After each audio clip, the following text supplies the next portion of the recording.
زه په پاکستان کې د ډېر وخت نه دلته اوسېږم، غالبا زما پیدایش هم د دې ځای دی او د هغې موږ سره خپل دغه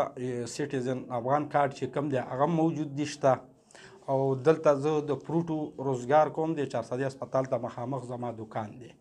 او د هغې باوجود زما اوښې دي غالبا په 2014 کې هم دي یو ځل په ما باندې اټیک کړی و نو هغې کې زما نه څه 2.5 لکه روپۍ دي اخیستې وي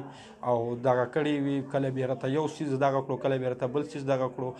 بیا باوجود د هغې نه بار بار دی راځي دلته په لکه وهل ټکول هم کور کې وکړي راسره او دغه هم راسره وکړي او بیا سامانونه هم نه وړي. اوس نن دغه یو 4-5 ورځې مخکې بیا راغلل راته ویې چې یاره دې سره د 2 ګاډي کسان د حیات آباد نه راغلل، زه د احمد سید دی په وجره کې چې کوم دی راغلی وي تا سره مونږ خبرې کوو په هغې ځای کې چې دی په دغه دی ما ته لاس راواچولو، زه یې وویلم دغه یې کړم، نور کسان یې راوستي وو زما د کور نه څه چې کوم د کار سامان و هغه دی اوچت کړی و او وړی و.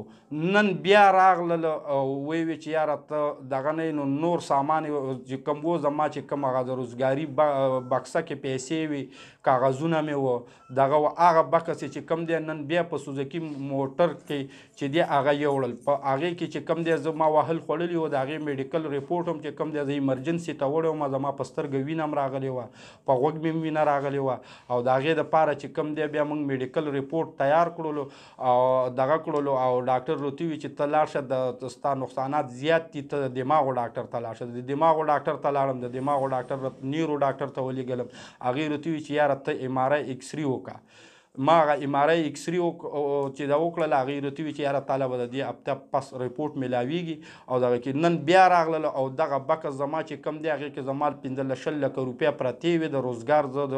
پېښور د منډۍ نه د فروټو روزګار کوم او 6 کالو نه زما د هسپتال ګیټ ته مخامخ دکان دی او په دې دکان کې زه د فروټو روزګار کوم، ما سره پکې نور کسان کارم کوي، دی اوس ما نه د روزګار له پرېږدي او نه د خپلو بچو تحفظ ته ما پرېږدي، زما د بچو چې کوم دی سکولونه سبقونه دا هر یو څیز تباه کېږي او دی بار بار ما تنګوي غالبا د 2014 نه واخله تر دې وخته پورې دی ما تنګوي، کله وایي تا به وژنو کله څه وایي وال ټکول او دغه او ما په خپله باندې زه بیمارم یم او د دې چې دی اوس زه چې مزدوري ونه کړم بچو له زه د بچو تحفظ وکړم د ځان تحفظ وکړم نو زه د پولیس نه هم دا غواړم چې یاره ما له خپل تحفظ چې کوم دی دا ښه صحیح میلو شي او زما تحفظ وکړي او بار بار زه لکه پولیس ته تللی یم په دې نه مخکې ما یو دغه کړی دی هغې سره نور څه دغه دي زموږ دښمنۍ دي بدۍ دي یا دغه دي او هغې کې دی چې دی ښه ملوث دی او هغې زما دپاره چې کوم دی اوس د دې ما د خپل مال حال نه ما چې کوم محنت کړی دی او دغه مې کړی دی او په هغې کې ما پیسې ګټلي نو دا پیسې خو زما دي نه دی خو زما سره دی کې څه حصه نه لري، کله رانه ګاډي پکې ونیسي اوس هم رانه پکې چینچي بوتلې د هغې کاغذ هم ما سره موجود پروت دی او دغه دی هغه هم رانه بوتلې ده اوس یې دا پیسې یې وړلې هغه هم رانه وړلې دا هر یو څیز چې کوم دی ما سره ثبوت پروت دی بار بار هر وخت زه چې کوم دی ما پولیس دغه کړی نن هم چې کومه کمره دی خالي کړې ده هغې له ما د سیټې تاڼې اډیشنل SHO چې کوم دی هغه راغی هغه وکتل هغه زما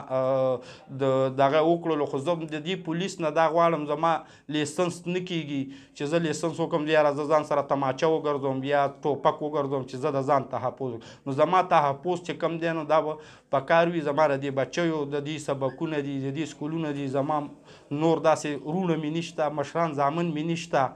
دغه مې نشته د دې به څه کېږي. زما صدیق نوم دی ما ته چې څه نقصان ورسېدل د دې به اجرایي مو او کوچی او صدام د دې به د حبیب نور د دې به دا ذمواري ځکه چې دوی په دغه 2 ګاډو کې بله ورځ ایکوا کې او په الټو کې د پېښور نه ما پسې راغله او د احمد سید د ډب غریب آباد کې چې کومه وجره وه په هغه وجره کې ما له لاس راواچو چې لاس یې راواچو زه نو زما په سترګه م وینه راغلله او په غوږونو مې وینه راغلله نو زه د دې اوس لکه زما تحفظ چې کوم دی ضرور دی او زه چې ما له هر څه نقصان رسي زما بچي ته څه نقصان راځي زما لور ته نقصان رسي زما زوی ته نقصان رسي د هغې به دغه خلک ذمه وار